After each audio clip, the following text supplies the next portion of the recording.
Assalamualaikum warahmatullahi wabarakatuh. Perkenalkan, nama saya Anissa dengan NIM 24602049. Di sini saya akan menjelaskan mengenai pasar monopoli. Konsep dan pengertian pasar monopoli. Pasar monopoli adalah bentuk pasar di mana hanya ada satu penjual atau produsen yang menguasai seluruh penawaran suatu barang atau jasa tanpa barang pengganti yang dekat. Hal ini membuat konsumen tidak memiliki alternatif selain membeli dari penjual tunggal tersebut. Secara etimologis, kata monopoli berasal dari bahasa Yunani, yaitu monos atau satu, dan polein yaitu menjual, yang berarti penjualan secara tunggal. Dalam ilmu ekonomi, pasar monopoli memiliki ciri utama, yaitu satu, perusahaan mendominasi penawaran. Kedua, bertindak sebagai penentu harga atau price maker. Ketiga, menentukan jumlah output. Dan yang keempat, menggunakan hambatan masuk untuk mencegah pesaing. Adapun definisi para ahli, menurut Samuelson dan Nordaus, monopoli adalah pasar dengan satu penjual produk tanpa substitusi dekat. Menurut N. Gregory Mankiw, monopoli adalah perusahaan yang menjual penjual tunggal produk tanpa substitusi dekat. Perbedaan pasar monopoli dengan pasar persaingan sempurna. Yang pertama, jumlah penjual. Pasar monopoli hanya memiliki satu penjual yang menguasai seluruh penawaran, sedangkan pasar persaingan sempurna memiliki banyak penjual dengan pangsa pasar kecil. Kedua, jenis barang atau jasa. Produk di pasar monopoli bersifat unik tanpa barang pengganti yang dekat, sedangkan di pasar persaingan sempurna, barangnya homogen dan seragam. Ketiga, penentu harga. Dalam pasar monopoli, produsen berperan sebagai price maker yang bebas menentukan harga. Sedangkan di pasar persaingan sempurna, produsen hanya price taker yang mengikuti harga pasar. Keempat, hambatan masuk pasar. Pasar monopoli memiliki hambatan masuk yang tinggi seperti modal besar atau hak paten. Sedangkan pasar persaingan sempurna tidak memiliki hambatan masuk atau keluar.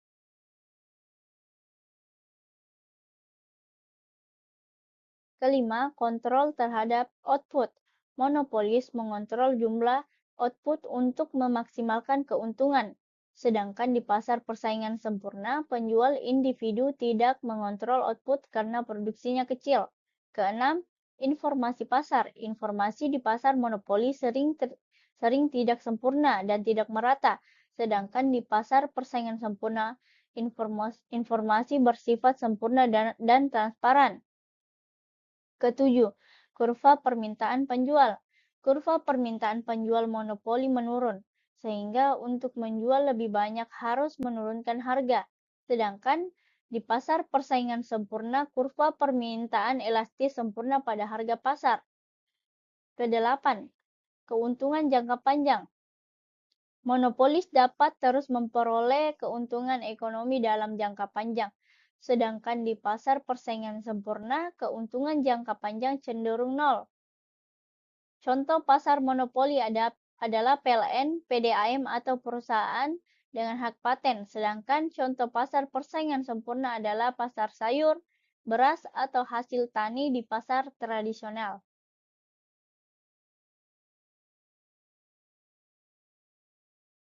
Adapun contoh umum pasar monopoli.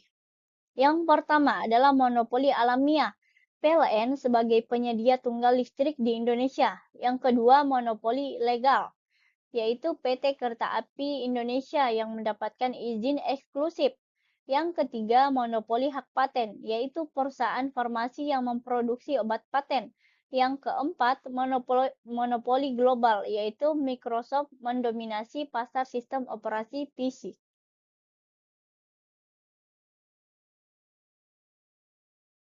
Adapun ciri-ciri pasar monopoli yaitu hanya ada satu penjual, yang dimana pasar monopoli hanya memiliki satu penjual atau produsen yang menguasai seluruh penawaran, sehingga bertindak sebagai price maker. Yang kedua, tidak ada barang pengganti yang dekat. yaitu produk monopoli tidak memiliki barang substitusi yang mendekati, membuat konsumen tidak punya alternatif lain.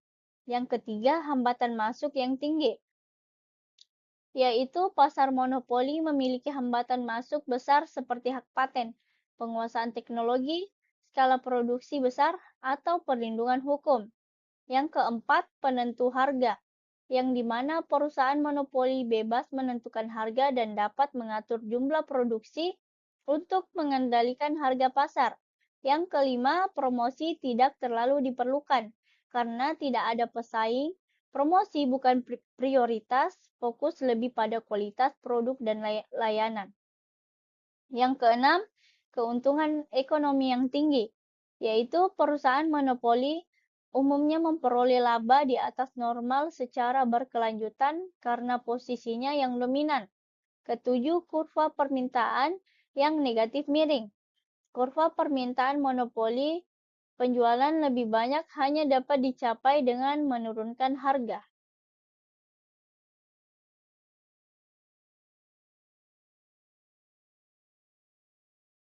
Adapun bentuk-bentuk monopoli, yaitu monopoli alamiah atau bisa disebut natural monopoli. Monopoli alamiah terjadi ketika satu perusahaan dapat melayani seluruh pasar dengan biaya lebih rendah karena skala ekonomi yang besar, sehingga biaya rata-rata turun seiring meningkatnya output. Biasanya muncul di sektor utilitas publik yang memerlukan investasi infrastruktur besar seperti listrik, air bersih, dan rel kereta.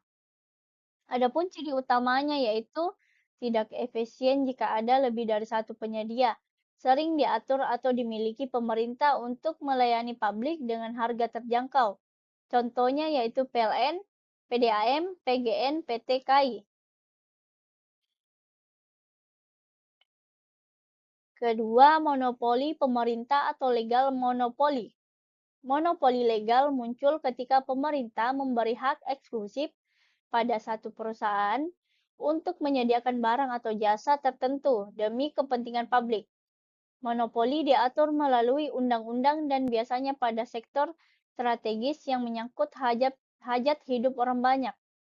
Adapun ciri utamanya yaitu dilindungi hukum, diawasi pemerintah, tidak ada pesaing lain yang diizinkan masuk. Contohnya seperti PLN, PDAM, Pos Indonesia, PT KAI, hak paten atau hak cipta. Kemudian monopoli karena penguasaan teknologi atau hak cipta.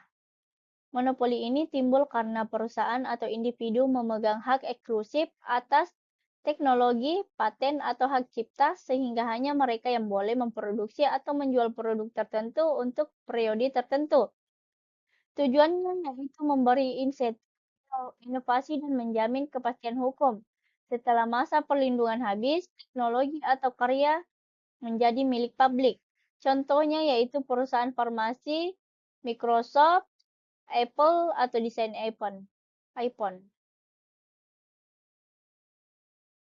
Kemudian monopoli karena skala ekonomi. Monopoli ini muncul ketika perusahaan besar dapat memproduksi barang dengan biaya unit lebih rendah dibandingkan pesaing karena efisiensi skala besar. Pesaing baru sulit masuk karena biaya produksi mereka lebih tinggi, sehingga pasar dikuasai satu perusahaan besar. Adapun ciri utamanya, yaitu biaya tetap besar, biaya variabel per unit rendah, industri padat modal, bukan perlindungan hukum tapi keunggulan biaya. Adapun contohnya, yaitu industri baja besar, perusahaan minyak dan gas, maskapai penerbangan di rute tertentu.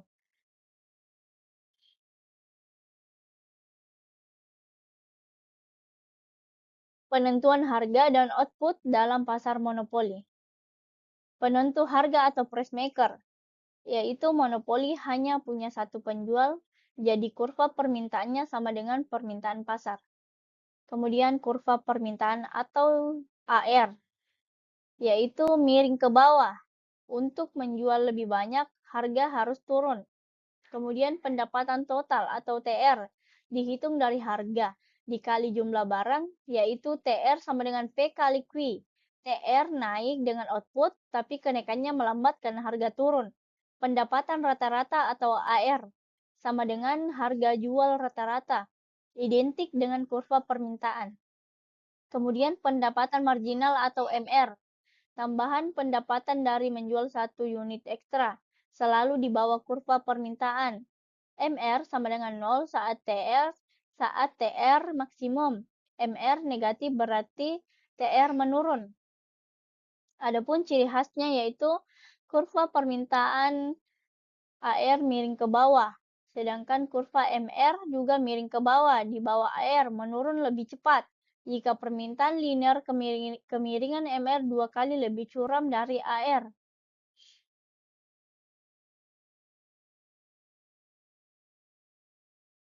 Berikut adalah kurva permintaan AR dan kurva pendapatan marginal atau MR pada pasar monopoli. Dapat kita lihat gambar di atas, garis biru yaitu kurva permintaan atau AR miring ke bawah, sedangkan garis merah kurva MR miring ke bawah juga, tapi lebih curam, selalu di bawah kurva permintaan.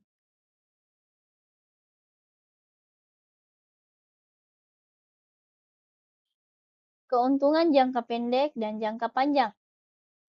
Keuntungan jangka pendek atau short run profit. Dalam jangka pendek, perusahaan monopoli umumnya meraih keuntungan ekonomi atau laba supernormal karena tidak ada pesaing baru yang masuk pasar.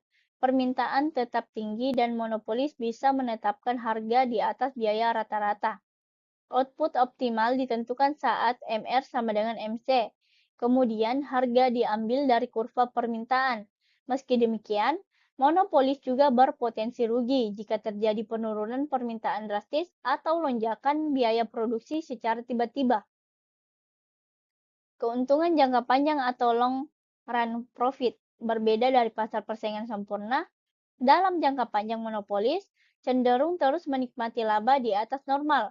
Hal ini disebabkan oleh hambatan masuk seperti hak paten, skala ekonomi besar, penguasaan teknologi, atau perlindungan hukum, yaitu monopoli legal. Hambatan ini menutup peluang bagi pesaing baru, sehingga posisi monopolis sebagai penjual tunggal tetap terjaga.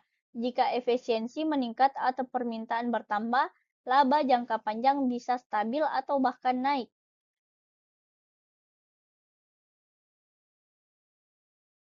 Adapun dampak monopoli terhadap konsumen dan pasar.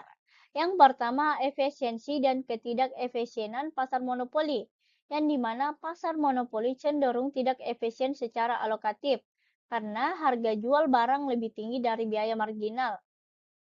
P lebih besar dari MC. Output yang diproduksi lebih sedikit dari tingkat output efisien sosial.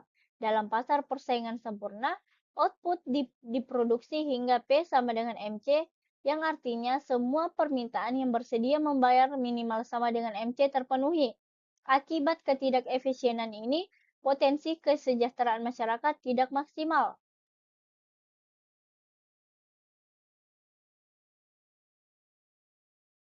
Kedua, diskriminasi harga dalam monopoli. Monopolis bisa menerapkan diskriminasi harga, yaitu menjual produk yang sama dengan harga berbeda berdasarkan kemampuan atau kemauan membayar. Derajat pertama, harga maksimum untuk setiap unit hampir tidak ada surplus konsumen. Derajat kedua, harga berbeda tergantung jumlah pembelian seperti tarif listrik bertingkat. Derajat ketiga, harga berbeda untuk segmen pasar berbeda, seperti tiket pesawat mahasiswa dan harga antar wilayah. Dampaknya, diskriminasi harga bisa mengurangi deadweight loss jika output meningkat, tetapi tetap merugikan konsumen karena surplus mereka berkurang.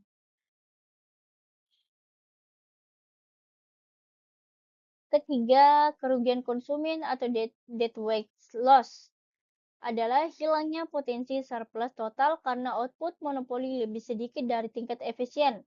DWL timbul karena masih ada konsumen yang bersedia membayar lebih tinggi dari MC, tapi tidak bisa membeli. Area DWL terlihat sebagai segitiga antara kurva permintaan, MC, dan output monopoli. Keempat, dampak sosial dan ekonomi monopoli. Dampak positifnya yaitu laba tinggi mendorong penelitian dan pengembangan R&D seperti industri farmasi, monopoli alami, listrik, dan air bisa efisien karena skala besar. Dampak negatifnya yaitu harga lebih tinggi membebani konsumen, inovasi berkurang tanpa pesaing, muncul ketimpangan pendapatan karena keuntungan terkonsentrasi, potensi praktik persaingan tidak sehat, korupsi atau lobby, dan masyarakat dirugikan jika monopolis tidak akuntabel.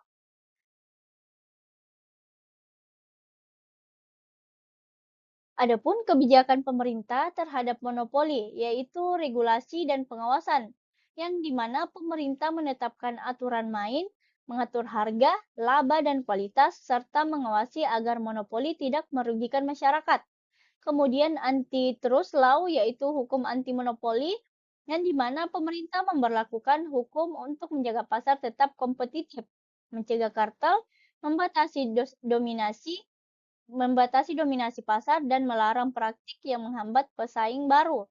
Kemudian nasionalisasi atau intervensi, di mana pemerintah dapat mengambil alih kepemilikan, mendirikan perusahaan negara, memberi subsidi, atau melakukan intervensi langsung agar sektor vital tetap melayani kepentingan publik.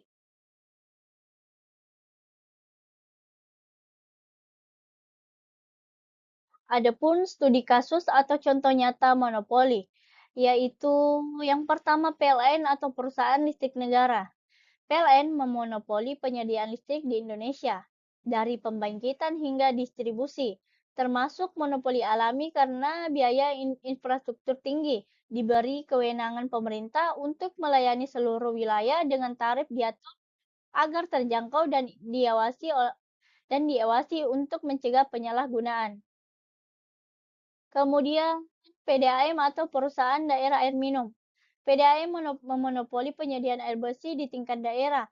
Monopoli terjadi karena biaya distribusi pipa mahal dan sifatnya monopoli alamiah. Tarif diatur pemerintah daerah seiring menghadapi tantangan kebocoran, inefisiensi, dan kualitas layanan, namun tetap diawasi dan disubsidi. Kemudian yang terakhir Microsoft, yaitu Windows.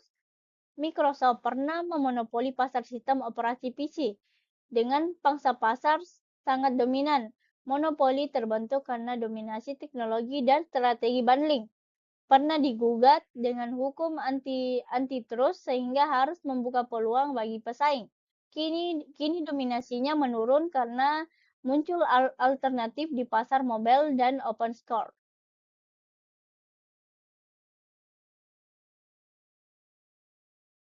Baik, itulah tadi penjelasan saya mengenai materi pasar monopoli. Semoga bermanfaat bagi yang menonton dan memperhatikan. Kurang lebihnya mohon dimaafkan. Wabillahi taufik wal hidayah. Wassalamualaikum warahmatullahi wabarakatuh.